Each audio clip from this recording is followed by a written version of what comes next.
Ya, halo, assalamualaikum warahmatullahi wabarakatuh. Salam bahagia untuk kita semua.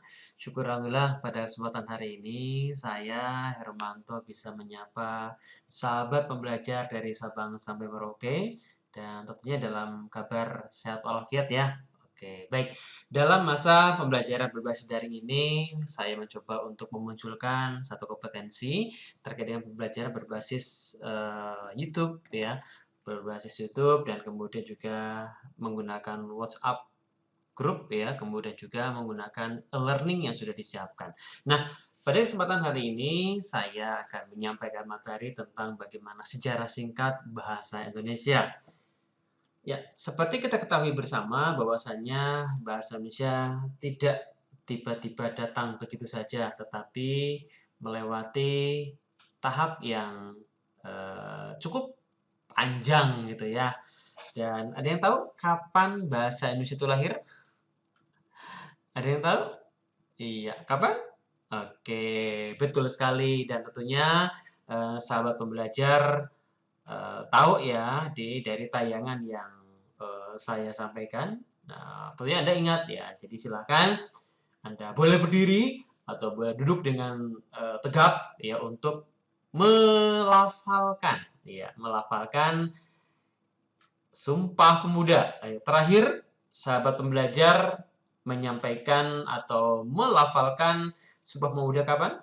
Ya, oke, pasti ketika putih abu-abu ya kemarin ya. Oke, baik, tidak apa-apa. Yuk, dalam hitungan tiga, ya, sahabat pembelajar boleh melafalkan dari Sumpah Pemuda. Tiga, dua, satu. Ya, kami, putra dan putri Indonesia, mengaku bertumpah darah satu tanah air Indonesia.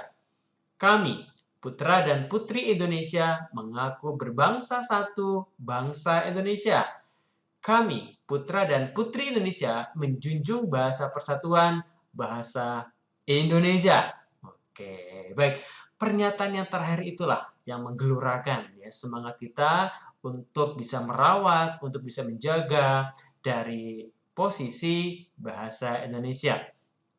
Nah, selanjutnya, sahabat belajar tentunya tadi ya dari pemantik yang sudah saya sampaikan bahwasanya bahasa Indonesia itu dinyatakan lahir pada tanggal 28 Oktober 1928. Betul sekali. Sehingga pada bulan Oktober ini sering sekali diadakannya bulan bahasa karena biasanya untuk memperingati lahirnya bahasa Indonesia.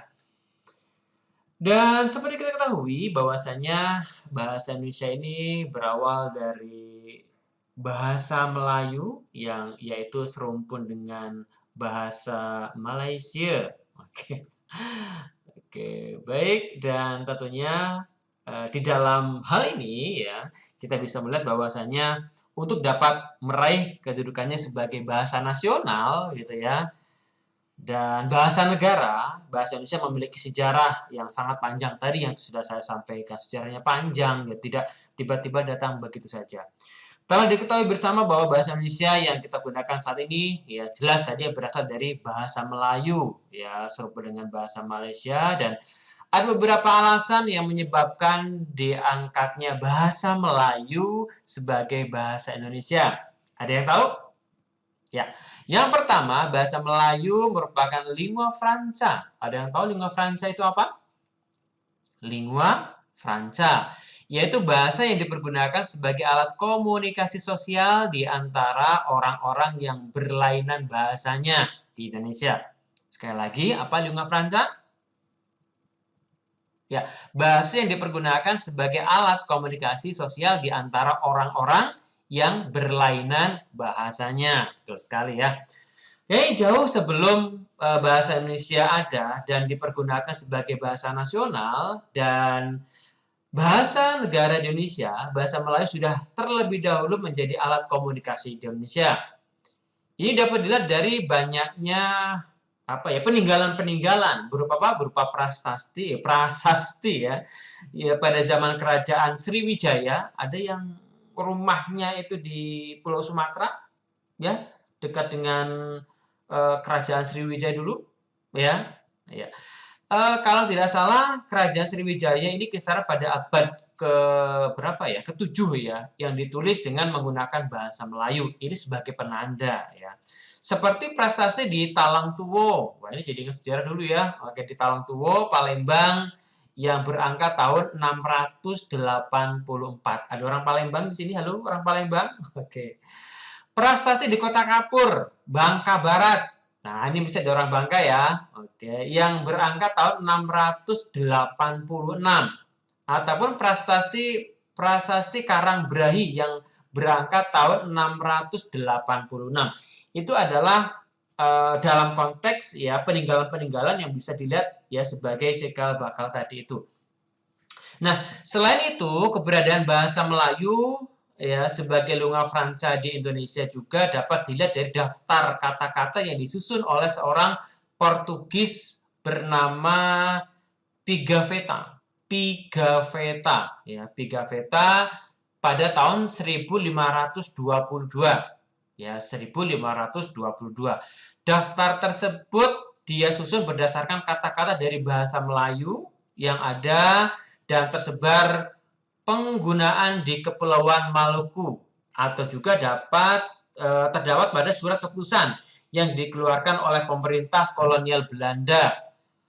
Ya, itu menjadi satu bukti otentik ya. Kemudian alasan kedua yang menyebabkan diangkat bahasa Melayu sebagai bahasa Indonesia adalah kesederhanaan.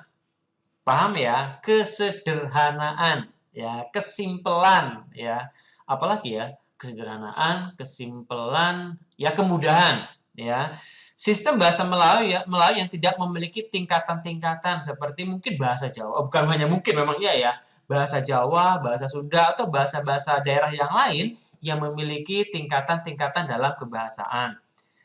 Betul ya, karena yang para tahu bahasa Jawa memiliki tingkatan seperti kromo, kromo madya, ngoko, ya, dan bahasa yang lainnya itu biasanya memiliki demikian. Sedangkan bahasa Melayu tidak mengenal sistem tingkatan seperti itu. Nah, bahasa Melayu tidak mengenal tingkatan-tingkatan dalam sistem berbahasanya. Inilah yang menciptakan kesan bahasa Melayu itu mudah dan sederhana untuk dipelajari. Selain itu,